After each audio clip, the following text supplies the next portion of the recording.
It was supposed to be a quiet night shift at the subway station. Harold, a middle-aged clerk who had worked there for over a decade, had seen it all: missed trains, late-night commuters, even the occasional scuffle. But nothing prepared him for what he found that night. Just after 1 a.m., he heard a faint sound coming from the women's bathroom. At first, he thought it was just someone crying or maybe talking on the phone. But the sound didn't stop. It was soft, almost like a whimper, and something about it didn't feel right. He knocked once. No answer. He pushed the door open slowly and froze. Curled up on the cold tiled floor was a teenage girl, barely conscious, holding a newborn baby wrapped in an old sweatshirt. She looked terrified and exhausted, her eyes glazed over. The baby let out a tiny cry, just enough to break the silence. Harold quickly called for help, but the girl grabbed his arm, her voice shaking as she whispered, "Don't let them take her. ... Please." Those words hit him harder than he expected. Who was she talking about? And why was she there alone, with no one looking for her? As paramedics arrived and took her away, Harold noticed something left behind, tucked inside the baby's blanket. Was a note, smudged and torn. He could only read part of it, but what it said changed everything. It wasn't just a "Apply it," was a warning. And it wasn't meant for him. It was meant for whoever found them next. Harold couldn't stop thinking about the girl's face. Young, scared, and far too quiet for someone who had just given birth alone in a subway bathroom. She couldn't have been more than 15.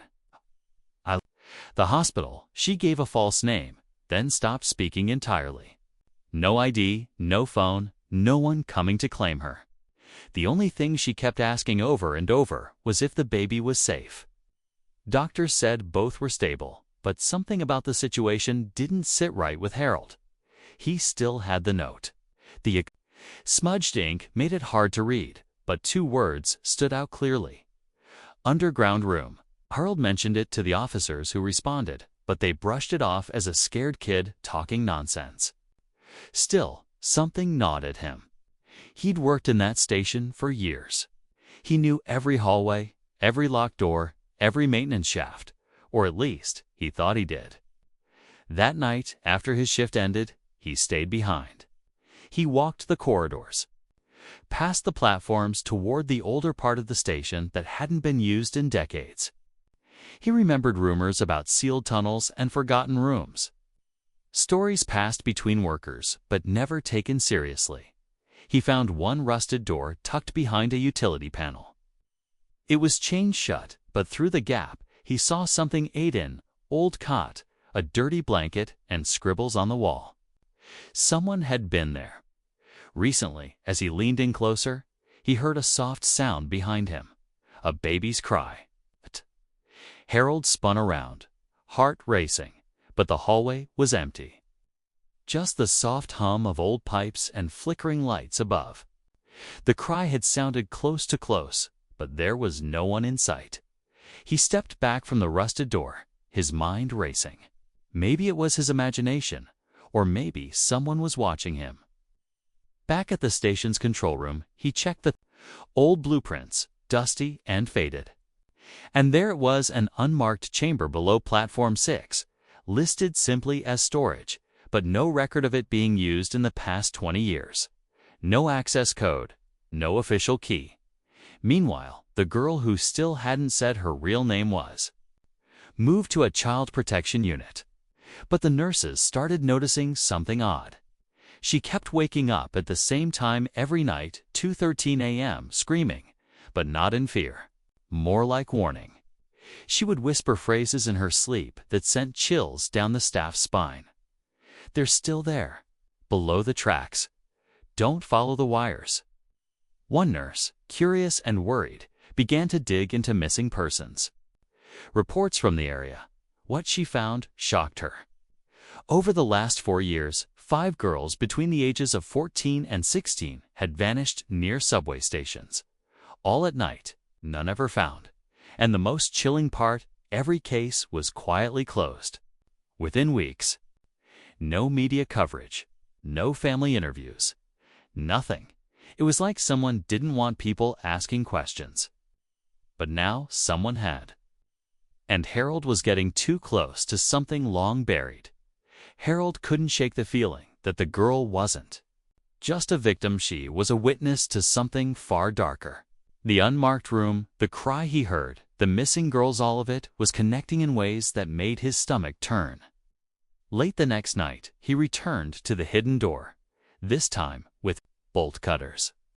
He hesitated for a moment, then snapped the chain and pushed the door open. The air was damp and cold, heavy with dust.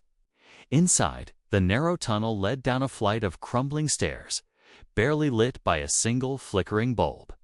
On the walls were faded symbols and names scratched in with what looked like nails. As he moved deeper, he found small signs of life-old shoes, a torn backpack, a cracked mirror. Then something caught his eye.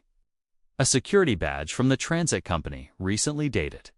It wasn't his. Someone else had been coming down here. That same night, across town, the nurse who had been quietly investigating the old missing cases received a call from a blocked number. A voice, low and rush, said only one sentence: "He's not supposed to find that door." The line went dead. Back in the tunnel, Harold reached a second room. Inside were shelves stacked with dusty files, old ID cards, and photos of girls. Some were smiling school portraits. Others looked like surveillance shots. And pinned to the far wall in the center of them all was a photo of the girl from the bathroom, a fresh one, taken yesterday. Harold stared at the photo on the wall, his breath catching in his throat. It wasn't just a surveillance shot, it was taken inside the hospital. The girl was lying in her bed, eyes closed, hooked to monitors. Whoever had taken it had been inside her room. Recently, he backed away, heart pounding, and that's when he noticed something else. In the corner of the room was a control panel, blinking red. Wires ran from it across the wall and disappeared into the ceiling. He followed them to a small hatch, half open. Inside was a dusty monitor showing live footage from multiple angles. One of them was the hallway outside the girl's hospital room. He realized this wasn't just an old storage room. It was a surveillance hub hidden beneath the city, watching people who were never supposed to be found. The files, the photos, the cameras, someone had been keeping records. But why? And more importantly, for whom? Back at the hospital, the nurse returned from her shift to find the girl's bed empty. The security guards said she had been discharged. No paperwork, no family, no explanation, just gone. And when she checked the footage from the hallway camera, the timestamp blinked and skipped over the exact hour she vanished, like someone had erased it. Harold, now deep underground, felt his phone buzz. A message from an unknown number appeared on the screen. Asterisk, you've seen enough. Get out now, asterisk. Then the lights cut off. Total darkness. And behind him, footsteps. Slow, getting closer. Harold didn't wait to find out what was behind him. Using the dim glow from his phone, he stumbled back through the tunnel, heart hammering in his chest. The air felt tighter, like it was pressing in around him. Just as he reached the stairs, a figure stepped into view at the top. It was a man, dressed like a transit worker, but something about him was off.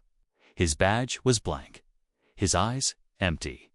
You weren't supposed to find this place, he said calmly, blocking the exit. Harold gripped his phone tighter, ready to fight if he had to, but then the man stepped aside. You want answers? He said. Look in locker 12.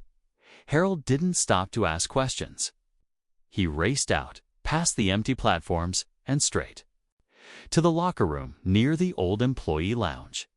Locker 12 was rusted, untouched for years. Inside, he found a box full of birth certificates, forged hospital documents, and hidden case files. The missing girls were part of a covert system moved through abandoned parts of the transit network, kept off-grid and watched. But why? The very bottom of the box, there was a folder marked with the date the girl gave birth, and inside, her real name. She hadn't just disappeared, she had escaped. Harold turned to report it, but the locker was now empty. Everything gone, even the folder. 2 days later, a photo arrived in the mail. No return address, just an image of Harold sleeping in his apartment. Taken from inside the room, Harold never slept the same after that night. He changed the locks, installed cameras, even moved to a different apartment across the city. But the feeling never left the sense that someone was still watching. The photo in the mail was never followed by a second. No message, no threats. Just a quiet reminder that he'd come too close to something built to stay hidden. The Transit Authority launched a brief internal investigation, but it went nowhere. No records of the room. No explanation for the surveillance footage. And the man Harold saw that night. No employee ever matched his description. The girl and her baby were never seen again. No trace, no leads. But Harold knew she was alive somewhere. Maybe running, maybe hiding. But she had found a way out. And in her silence, she'd left behind something bigger than anyone had expected. A crack in the system. A glimpse into a hidden world buried beneath the city's surface, operating through forgotten tunnels and unmarked rooms. The nurse eventually left her job. She told no one what she found, but she mailed Harold a copy of an old report one that mentioned similar cases from other cities decades ago. The pattern had always been there. We just hadn't been looking in the right places.